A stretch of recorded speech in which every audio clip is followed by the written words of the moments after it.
Hello and नमस्ते everyone. आज हामी स्टडी इन नर्वेको पार्ट 2 मा छौँ। त्यसै अन्तर्गत हामीसँग हुनुहुन्छ नवराज तिमचिना सर। सर यहाँलाई स्वागत छ। धन्यवाद सर। सर अघिल्लो एपिसोडमा हामीले नर्वेको बारेमा बुझ्यौँ, त्यसमा चाहिने रिक्वायरमेन्टहरू पनि बुझ्यौँ र युनिभर्सिटी छान्दाखेरि के कुरामा ध्यान दिनुपर्छ भन्ने पनि बुझ्यौँ। अब त्यसै अन्तर्गतमा कस्ट अफ लिभिङ र कस्ट अफ स्टडीको चाहिँ के कस्तो छ त? अब कस्ट अफ लिभिङ र कस्ट अफ स्टडीको कुरा गर्नुहुन्छ भने ट्युसन फिस चाहिँ नर्मली एनओके होइन नर्वेजियन क्रोन 1,00,000देखि सुरु हुन्छ। तपाईँ जुन प्रोग्राम पढ्नुहुन्छ त्यसको फिजहरू चाहिँ मिनिमम यो रेटबाट सुरु हुन्छ भनौँ न 1,30,000, 2,50,000, 3,50,000 नर्वेजियन क्रोनसम्म पनि छ। त्यो सँगसँगै तपाईँले लिभिङको कुरा गर्नुहुन्छ भने एउटा इन्डिभिजुअल स्टुडेन्टको लागि चाहिँ 2026-27 अनुसार तपाईँले 1,70,368 नर्वेजियन क्रोन जुन चाहिँ नेपाली अराउन्ड 27-28 लाख रुपियाँ हुन्छ त्यो चाहिँ एज अ लिभिङ प्रुफको लागि सो गर्नुपर्छ। सर अनि हजुरले भने जस्तो त्यो अमाउन्ट चाहिँ हामीले ब्लक अमाउन्ट जसरी राख्नुपर्ने हो कि हामीले सँगै जाँदाखेरि लिएर जानुपर्ने हो र? नर्वेको सिस्टम चाहिँ अलिकति फरक छ। तपाईँलाई जब एडमिसन पठाउँछ युनिभर्सिटीले ट्युसन फिस सँगसँगै प्रुफ अफ लिभिङ जुन मैले अघि नै भने 1,70,368 अमाउन्ट डिपोजिट गर्नलाई पनि अकाउन्ट पठाइदिएको हुन्छ। त्यसलाई चाहिँ स्टुडेन्ट डिपोजिट अकाउन्ट भनेर भन्छ। तपाईँले ट्युसन फिस भनेको युनिभर्सिटीको मेन फाइनेन्स अकाउन्टमा डिपोजिट गर्ने हो भने जुन प्रुफ अफ लिभिङको पैसा छ त्यो चाहिँ तपाईँले स्टुडेन्ट डिपोजिट अकाउन्टमा डिपोजिट गर्ने हो। सो तपाईँले ब्लक अकाउन्ट खोल्नु परेन जर्मनीको जस्तो। र यहाँ तपाईँ जाँदाखेरि लिएर जाने होइन, तपाईँले अगाडि नै यो चिजहरू चाहिँ पेमेन्ट गरिसकेका हुनुपर्छ, डिपोजिट गरिसकेका हुनुपर्छ। सर त्यसो हो भने हामी नर्वे पुगेपछि त्यो अमाउन्ट हाम्रो खातामा ट्रान्सफर हुने हो कि कलेजले अलिअलि गरेर दिने हो र? अब मैले भनिहालेँ अघि नै यहाँको सिस्टम चाहिँ अलिकति फरक छ। तपाईँ नर्वे पुग्न साथै तपाईँ ब्याङ्क अकाउन्ट खोल्नलाई त इलिजिबल हुनुहुन्न। तपाईँ पहिला त नर्वेजियन आइडी नम्बर लिनुपर्ने हुन्छ। जब तपाईँले नर्वेजियन आइडी नम्बर लिएर ब्याङ्क अकाउन्ट खोल्नुहुन्छ त्यति बेला चाहिँ तपाईँको त्यो पैसा चाहिँ स्टुडेन्ट डिपोजिट अकाउन्टबाट हजुरकै खातामा ट्रान्सफर हुन्छ। त्योभन्दा अगाडि चाहिँ एउटा प्रिपेड कार्ड भनेर तपाईँलाई इमिडिएट एक्सपेन्सको लागि दिएको हुन्छ। त्यो कार्डमा चाहिँ 30,000देखि लिएर 50,000 चाहिँ अमाउन्ट लोड गरिदिएको हुन्छ। त्यो चाहिँ जेनरली रेन्टको लागि र नर्मल लिभिङ एक्सपेन्सको जुन युटिलिटी सप्लाइजहरू हुन्छ त्यो स्पेन्ड गर्नको लागि त्यो कार्ड दिएको हुन्छ। त्यसपछि तपाईँले नर्वेजियन आइडी नम्बर पाउने हो, ब्याङ्क अकाउन्ट खोल्ने हो र रिमेनिङ जुन अमाउन्ट छ प्रिपेड कार्ड पछाडिको रिमेनिङ अमाउन्ट त्यो तपाईँकै खातामा ट्रान्सफर हुन्छ।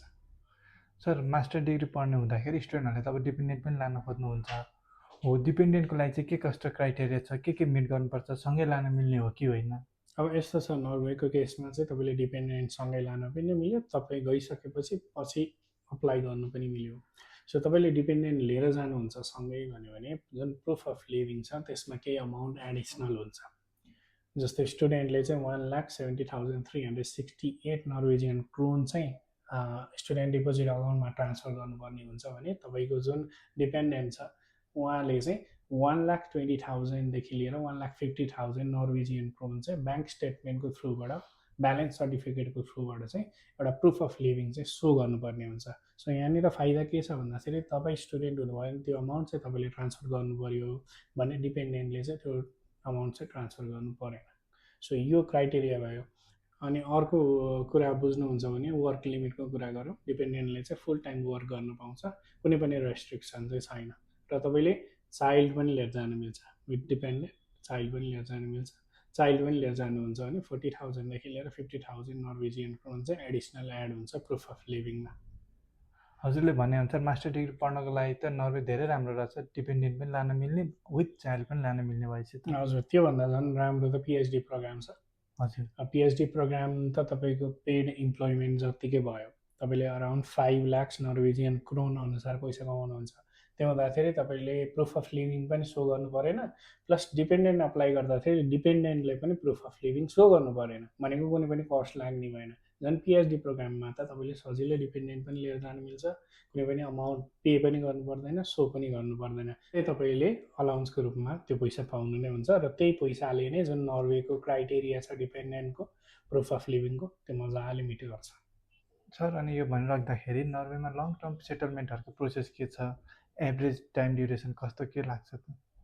अब लङ टर्म सेटलमेन्टको कुरा गर्नुहुन्छ भने जस्तो तपाईँ मास्टर्स लेभलको स्टुडेन्टमा जानुभयो, तपाईँको मास्टर्स लेभल 2 इयर्सको हुन्छ, त्यो टाइम क्यालकुलेट हुँदैन। त्यसपछि 1 इयरको जब सिकर भिजा हुन्छ, त्यो टाइम पनि क्यालकुलेट हुँदैन। जब तपाईँले स्किल वर्क पाउनुहुन्छ त्यसपछिको टाइम चाहिँ क्यालकुलेट हुने हो।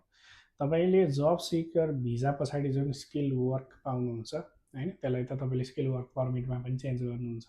हो त्यहाँनिर तपाईँले 3 वर्ष काम गरिसकेपछि, त्यो भिजाको ड्युरेसनै 3 वर्ष हुन्छ, 3 वर्ष काम गरिसकेपछि तपाईँ पिआरको लागि इलिजिबल हुनुहुन्छ।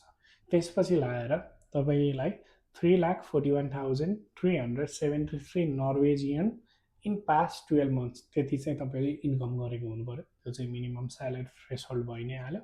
त्यसपछि लाएर ल्याङ्ग्वेज रिक्वायरमेन्टको कुरा गर्नुहुन्छ भने तपाईँलाई A2 ल्याङ्ग्वेज नर्वेजियन A2 सम्म चाहिँ आउनु पऱ्यो। त्यसपछि सोसल स्टडिज रुल्स भन्ने त छँदैछ, भनेको त्यहाँको कल्चर, त्यहाँको सोसाइटीसँग रिलेटेड कुराहरू पनि थाहा हुनु पऱ्यो। सो यो क्राइटेरिया छ लङ टर्मको लागि। अब पिएचडीको पाथवेबाट जानुहुन्छ भने पिएचडीको पाथवेमा जुन तपाईँको 3 देखि 4 इयर्सको पिएचडीको टाइम छ, त्यो टाइम नै इलिजिबल हुन्छ पिआरको लागि है। सो रिक्वायरमेन्ट सेम छ, 3 years of residence, 3,41,373 Norwegian krone in past 12 months, अनि A2 नर्वेजियन ल्याङ्ग्वेज रिक्वायरमेन्ट यो नै भइहाल्यो। सो यति कुरा फुलफिलमेन्ट भयो भने हजुर लङ टर्म सेटलमेन्टको लागि इलिजिबल हुनुहुन्छ। अनि सर अघि हजुरले भनेको अमाउन्ट 3 लाख समथिङ भन्नुभयो नि, त्यो चाहिँ प्राइमेरी एप्लिकेन्टले नै त्यति अर्न गर्नुपर्ने हो कि डिपेन्डेन्टको पनि प्लस गरेर हो? हो, अब यो कुरा चाहिँ अलिकति बुझ्न जरुरी छ। यहाँ चाहिँ स्टुडेन्ट आफैले नै त्यति अमाउन्ट कमाउनु पऱ्यो। डिपेन्डेन्टको कुनै पनि पैसा यसमा एडिसन हुँदैन, किनभने मेन भिजा स्ट्याटस कसको हुन्छ त? अभियसली स्टुडेन्टको नै हुन्छ। त्यही स्टुडेन्टकै स्ट्याटसमा डिपेन्डेन्ट जाने। सो डिपेन्डेन्टले कमाएको पैसा यो अमाउन्टमा चाहिँ क्यालकुलेट हुँदैन। भनेपछि प्राइमेरी एप्लिकेन्ट जो छ उसको इन्कम मात्र हुने भयो, डिपेन्डेन्टको भनेपछि इन्कम नभए पनि केही फरक परेन? केही फरक परेन यो कुरामा। त्यही स्यालेरी थ्रेसहोल्ड चाहिँ जुन प्राइमेरी एप्लिकेन्ट छ उसले चाहिँ पुर्याउनु ए हस् त नवराज सर, हजुरको समय र सुझावको लागि धेरै धेरै धन्यवाद। हजुरहरूलाई पनि स्टडी नर्वेको बारेमा थप जानकारी लिनु या केही सल्लाह सुझाव दिनु छ भने हामीलाई डाइरेक्ट मेसेज गर्न सक्नुहुन्छ या तल दिएको नम्बरमा कन्ट्याक्ट गर्नुहोला। नाइम एजुकेसन पुतल सडक काठमाडौँ।